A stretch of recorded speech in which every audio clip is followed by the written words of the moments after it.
Our next guest knows business very well. He's a very successful businessman who ran for the U.S. Senate and won from the great state of Wisconsin, Ron Johnson. Senator, good to see you. Thanks for coming in. Well, David, thanks for inviting me. Appreciate it.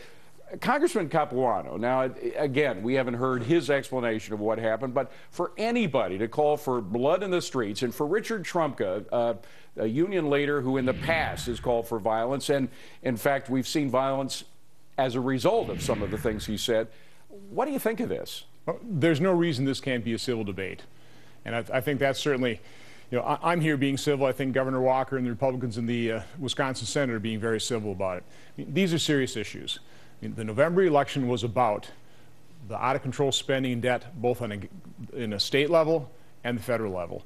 And, I think the voters expect us to actually do the people's business, take a look at the hard choices that need to be made, and make those hard choices. And that's what's happened in the state of Wisconsin. We've got a $3.6 billion budget deficit over 2 years, and Governor Walker's trying to address that. And he's trying to do it honestly, and he's doing it with civility. Now, I mean, you're a businessman. You had a for those who don't know, you started a plastics business. You've been working all your life from the time you were 16, but you started a plastic business, became very successful, so much so that you began exporting over to China. You don't send jobs over there, you send your plastic products over there. That's right. But you wouldn't accept incivil language or thuggishness at a negotiating table in business. It's not the way to get things done. I mean, I always like to be positive about things.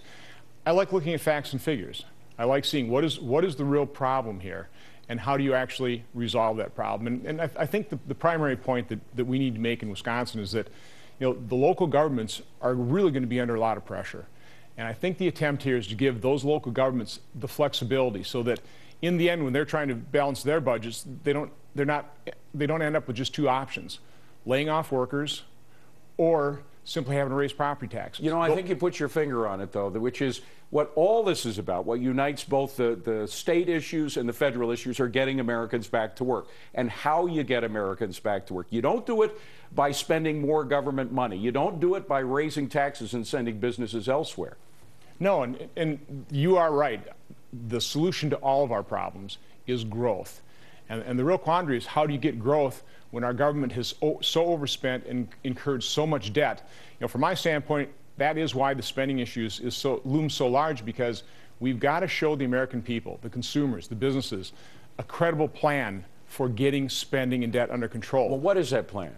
Well, from my standpoint, on the federal level, we've got to put in some hard spending caps. We've got to put straitjackets on the politicians in Washington to force them to start prioritizing spending. I think everything needs to be on the table. I've been talking about, I don't understand why Congress and the administration has absolved themselves the responsibility of taking a look at entitlements. I mean, everything's got to be put back on the budget, and we need to be responsible for that. We need to start taking a look at those things. For getting states to do the right things to bring businesses back into their states. Clearly, some states like Texas and Florida have done that. Those states happen to have right-to-work laws. We just saw there's a big to-do in Indiana over whether or not they're going to have a right-to-work law. Is that the way to go to make it so that unions can't force workers to join a union, so that they're not necessarily in the driver's seat? Well, I'm all about freedom. And I've never really quite understood why individual employees are forced to join unions or forced to pay dues. And so again, I think it's a legitimate question to ask, how can we rebalance this equation?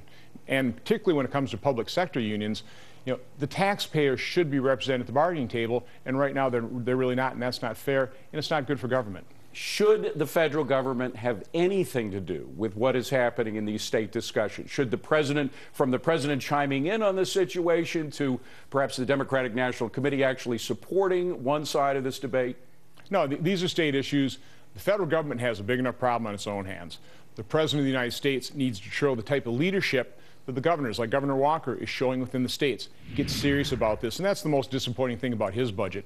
He's showing no seriousness in terms of addressing the problem. He's just kicking the can down the road. He's playing a game of political chicken, and I, for one, did not come here to play games. We have to wrap, but your prediction of the future, do you think that we are succeeding? The good thing is that through all these debates, people are talking about bringing down the cost of government and bringing businesses back in. That's kind of a positive angle here. Well, certainly from my standpoint, what I've seen is On my side of the aisle, we are talking about the hard spending caps, getting serious about it, and the governors are showing that they're serious about it as well. That's a good sign. Senator Ron Johnson, good to have you here. Thank you very much for coming in. Appreciate it. Thanks for having me.